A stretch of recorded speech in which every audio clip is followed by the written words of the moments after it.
Apa jadinya jika kalian punya kekuatan buat memanggil dan mengendalikan yokai? Enak banget pasti ya. Kalau aku mah langsung manggil yokai yang cantik buat nenek.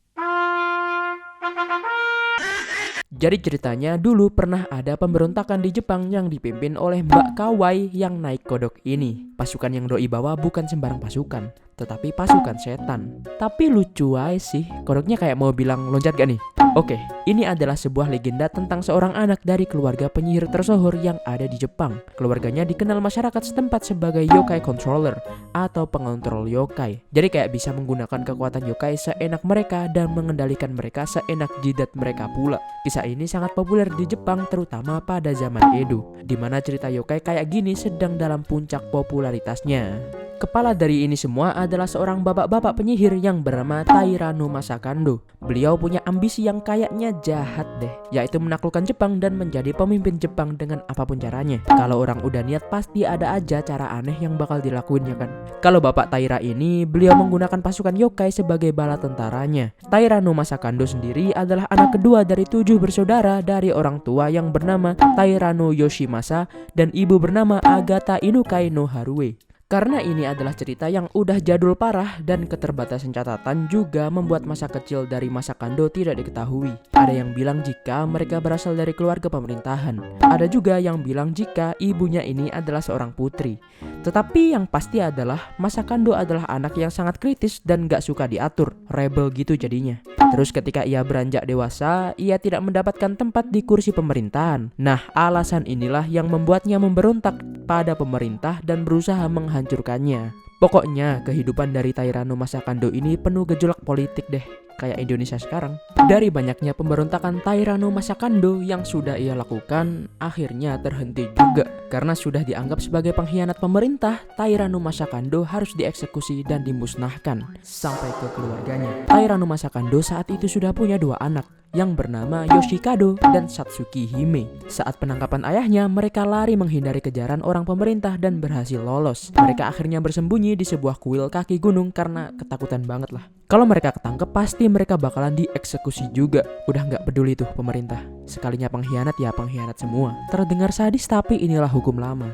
Selama bertahun-tahun mereka tinggal di kuil kaki gunung itu. Mereka nggak berani keluar dong, soalnya sekalinya ketahuan kan pasti ditangkap. Mereka akhirnya dirawat oleh biarawati yang ada di kuil tersebut. Si adik sudah sangat nyaman dan mendalami ilmu agama di kuil tersebut. Tetapi si kakak yaitu Yoshikado sama sekali nggak tertarik dan akhirnya pamit dari kuil buat berkelana dan menjadi seorang samurai. Anjir, keren banget ya filosofinya itu loh.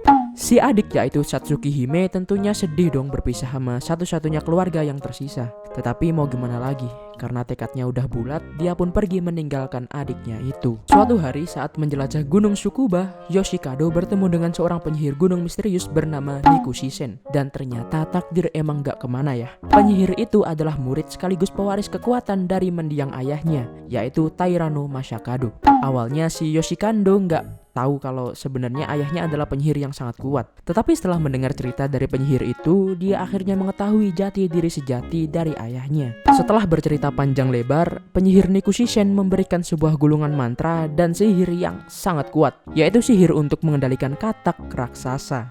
Dia juga mengatakan jika ini adalah sihir rahasia yang gak boleh orang tahu.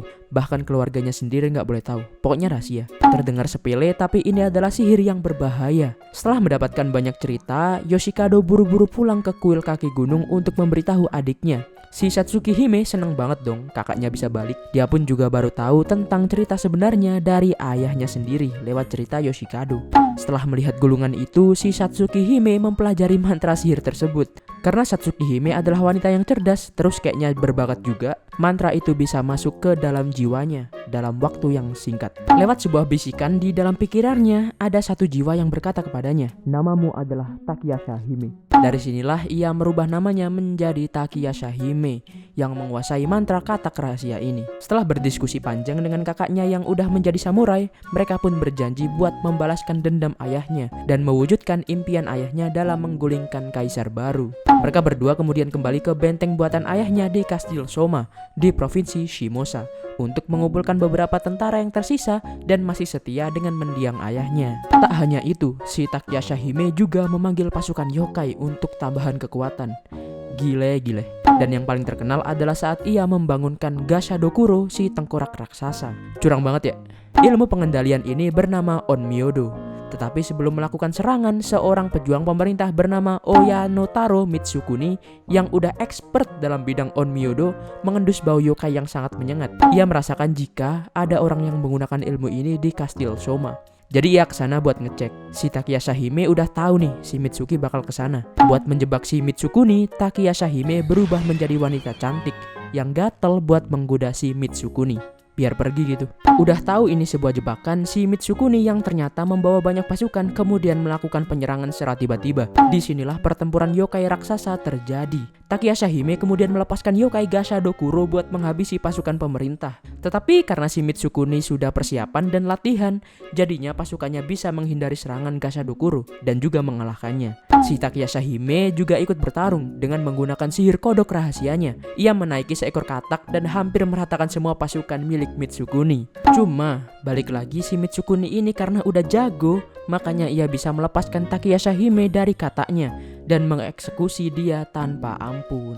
Ending ceritanya sama dengan ayahnya, berakhir sebagai ahli ilmu sihir Onmyodo dalam misi menggulingkan kaisar dan mati dieksekusi. Apakah ini adalah sebuah kutukan? Dan setelah itu semua, seketika area kastil dipenuhi oleh kata-kata kecil yang gak tahu datang dari mana. Makam Tairano Masakando juga sekarang masih ada dan bisa kalian kunjungin loh. Jadi apakah ini adalah inspirasi dari Naruto? Dan untuk waktunya, arigato gozaimasu.